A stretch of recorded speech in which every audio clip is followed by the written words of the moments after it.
എല്ലാവർക്കും എൻ്റെ പുതിയ വീഡിയോയിലേക്ക് സ്വാഗതം. ഇന്ന് ഞാൻ നിങ്ങൾക്ക് കാണിച്ചു തരുന്നത് നമുക്ക് എളുപ്പത്തിൽ എങ്ങനെ നെയ്ച്ചോറുണ്ടാക്കാം എന്നതാണ്. അതിന് നമ്മൾ അടുപ്പിൽ വട്ട വെച്ച് അത് ചൂടായതിനു ശേഷം ആവശ്യമുള്ള വെളിച്ചെണ്ണ ഒഴിക്കുക. എന്നിട്ട് അതിലേക്ക് ക്യാരറ്റും വല്യുള്ളിയും അരിഞ്ഞു വെച്ചത് ഇട്ടിട്ട് നന്നായി വാട്ടുക. നമ്മൾ എളുപ്പപ്പണീൻ്റെ ആൾക്കാരാണല്ലോ, കാരണം ഇത് എന്താ പറയുക, ഉള്ളി പൊരിക്കേണ്ടവർക്ക് പൊരിക്കാം. ഇതൊരു തട്ടിക്കൂട്ട് നെയ്ച്ചോറാണ്, നമുക്ക് പെട്ടെന്നൊക്കെ ഉണ്ടാക്കിയെടുക്കാൻ പറ്റുന്നത്. പിന്നെ അതിലേക്ക് ആവശ്യമുള്ളത്ര അണ്ടിപ്പരിപ്പും മുന്തിരി ഇടുക. നിങ്ങൾ എത്ര കിലോ അരിയാണോ അതിന് ആവശ്യമുള്ളത്ര ഇടുക. ചിലർക്ക് എന്താ പറയുക, അണ്ടിപ്പരിപ്പും മുന്തിരിയൊന്നും ഇഷ്ടപ്പെടണമെന്നില്ല, അപ്പോൾ ആവശ്യമുള്ളത്ര ഇട്ടാൽ മതി. എന്നിട്ട് നന്നായിട്ട് വാട്ടിയെടുക്കുക, നല്ലോണം വാട്ടുക. പിന്നെ നമുക്ക് എന്താ പറയുക, ഏലക്കായ് വേണം. ഏലക്കായൊക്കെ നന്നായിട്ട് വൃത്തിയാക്കുക.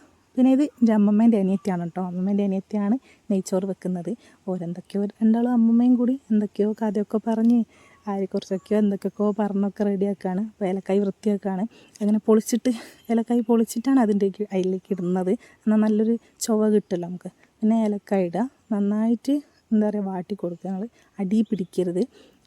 തീ ആവശ്യമുള്ളത്ര വെച്ചിട്ട് നന്നായിട്ട് ഇളക്കി കൊടുക്കുക. കുറേ ടൈം ഇളക്കണം.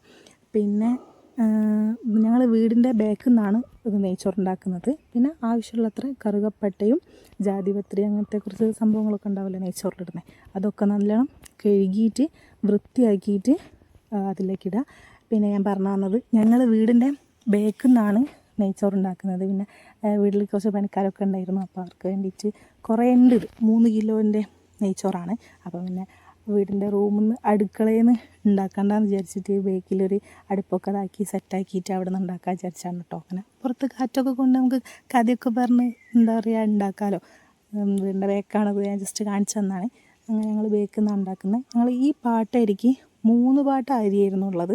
അപ്പോൾ അതിൻ്റെ അളവിൽ 6 പാട്ട വെള്ളം വെക്കുക. നിങ്ങളിപ്പം ഏത് ഗ്ലാസ്സിലാണോ അളവെടുക്കുന്നത് അതിൻ്റെ എന്തോ എക്സ്ട്രാ കണക്ക് വെച്ചിട്ടാണ് വെള്ളം എടുക്കേണ്ടത്.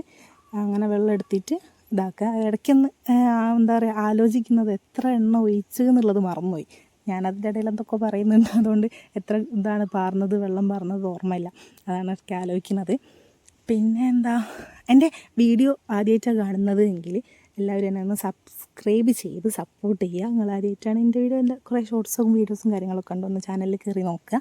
പിന്നെ നമ്മൾ ആവശ്യത്തിൻ്റെ അത്ര ഉപ്പിടുക. ഉപ്പ് ഓവറാവരുത്, കാരണം നമ്മൾ കറിയും ചള്ളാസൊക്കെ ഉണ്ടാക്കുന്നതാണല്ലോ.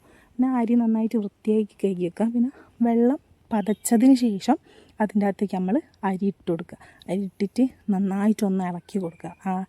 എല്ലാം കൂടെ മിക്സായി എടുക്കട്ടെ. അങ്ങനെ വെന്തിട്ടുണ്ടോ നോക്കാം കേട്ടോ. വെന്തുണ്ട്. അങ്ങനെ എന്നോടും ചോദിക്കുകയാണ് വെന്തുണ്ടോ നോക്ക്. ഞാനാണ് എൻ്റെ ആശാൻ നോക്കുന്ന ആൾ ഞാനാണ്. അങ്ങനെ വെന്ത് കഴിഞ്ഞ് നല്ലോണം ഇളക്കിയിട്ട് ഓവർ വെന്താൽ കഞ്ഞിയായിപ്പോൾ, അതുകൊണ്ട് പെട്ടെന്ന് തന്നെ എടുക്കുക. നെയ്യ് ഒഴിച്ചിട്ട് നന്നായിട്ട് ഇളക്കി മിക്സ് ചെയ്ത് വെക്കുക.